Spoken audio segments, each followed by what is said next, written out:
Let's take a look at the two key areas. So first off, we have established data science.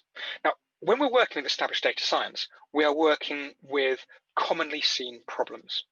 We're often using commercially available models that can be bought from the likes of Google or or other similar companies that are starting to get into the artificial intelligence and machine learning world.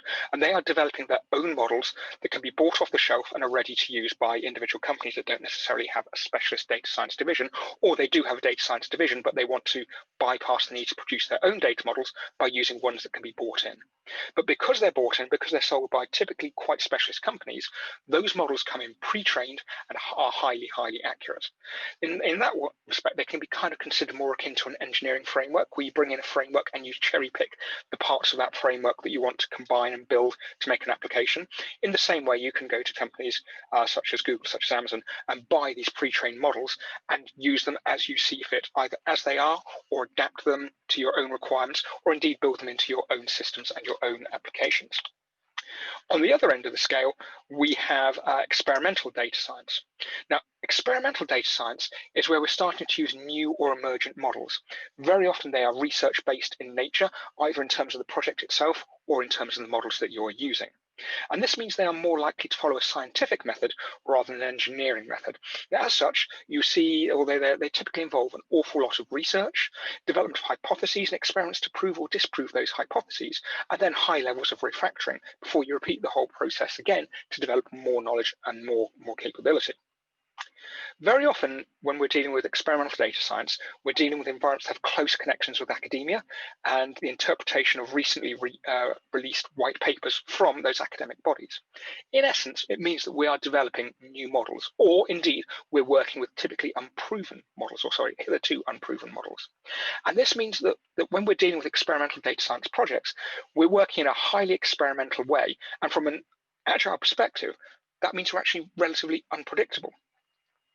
So we end up in a position where experimental data science is very good for complex data and complex problems, and established data science projects are much better at handling common problems and better known problems. So let's take a look into how we can work with established data science projects and how we can operate in these well-known ways.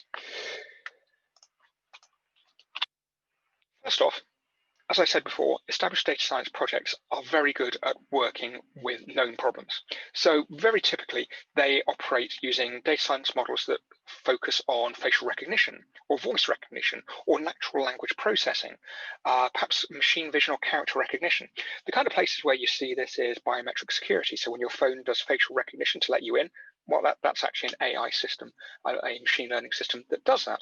When you start talking to service providers on your phone and they say, tell us your answer now. Here are 5 options. Do you want option 1, 2, 3, 4, or 5? And it listens to you. That's voice recognition. When we're talking to Google and we're putting our questions in, that's natural language processing. There are obviously other forms of data science and machine learning models out there. When you go to Netflix and you look at the Netflix screen, you are actually looking at a screen that's bespoke tailored to you, and it's being bespoke tailored to you using machine learning systems. It looks at what you do, what you're watching, what you're interested in. It identifies the patterns in that data and then uses those patterns to make recommendations that it believes you would like to use. But this is still solving a known problem. Now, because it's a known problem, we're dealing with a system whereby the models can come pre-trained because the systems are relatively common, the questions are relatively common. They are ready to use when you buy them off the shelf. They can be easily optimized by yourselves for whatever points and purposes you need within the confines of the problem they're trying to solve. And as a result, they're actually more easy to use and are relatively commercial from that point of view.